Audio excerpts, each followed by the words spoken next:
తెలుగు సినీ రంగాల టాలీవుడ్ హీరో సుమన్తో పాటు నవీన్ యాదవ్, సతీమణి హర్ష యాదవ్ వెంగళరావు నగర్ డివిజన్ యాదగిరి నగర్లో గడప గడపకి వెళ్లి కాంగ్రెస్ పార్టీకి ఓటు వేయాలని ప్రచారం నిర్వహించారు. కాంగ్రెస్ పార్టీ ప్రభుత్వంలో ప్రజలకి ఎన్నో సంక్షేమ పథకాలు చేశారని, ఇప్పుడు ఉన్నది కాంగ్రెస్ ప్రభుత్వం. జూబ్లీహిల్స్ కాంగ్రెస్ అభ్యర్థి నవీన్ యాదవ్ ప్రజల మంచి సోషల్ వర్కర్, మంచి నాయకుడు, ప్రజల గుండెల్లో ఉండే నాయకుడు. వారికి భారీ మెజార్టీతో ఓట్లు వేసి గెలిపించాలని మీడియా ద్వారా పంపిన హీరో సుమన్.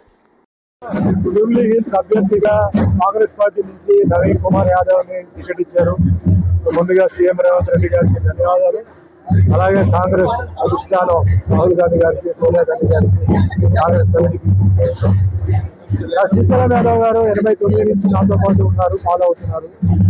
చెన్నై నుంచి వచ్చినప్పుడు నాకు ఫుల్ మద్దతు ఇచ్చి సొంత బ్రదర్ లాగా ఉండి మంచి చెడు అన్ని చూసుకున్నారు. ఇప్పుడు ఆయన బిడ్డ నవీన్ పోటీ చేస్తారు. చెప్పగానే నాకు ఈ ఫ్రెండ్షిప్, ఈ ఫ్యామిలీ కనెక్షన్ చాలా ఇంపార్టెంట్.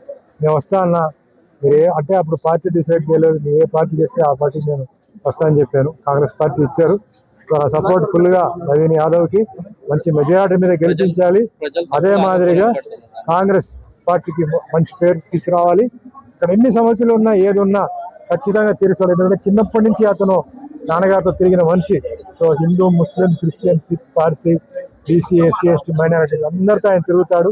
అందరి ప్రాబ్లం సాల్వ్ అవుతుంది, సాల్వ్ అవ్వాలి. అదే మాదిరి ఏ కొత్త ప్రాబ్లం వచ్చినా కూడా తప్పనిసరిగా ఒక యువకుడుగా, ఎనర్జెటిక్ గా తప్పనిసరిగా చేస్తారు. ఆ సపోర్ట్ ఎప్పుడు నవీన్కి ఉంటుంది, కాంగ్రెస్ ఉంటుంది.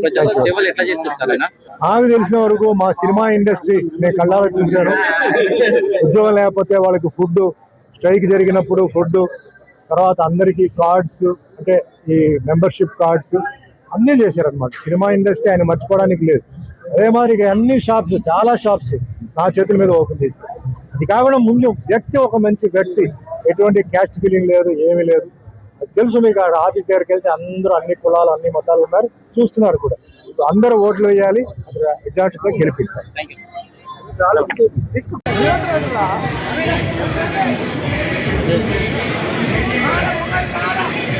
అరే ఉన్నాం కదా, అరే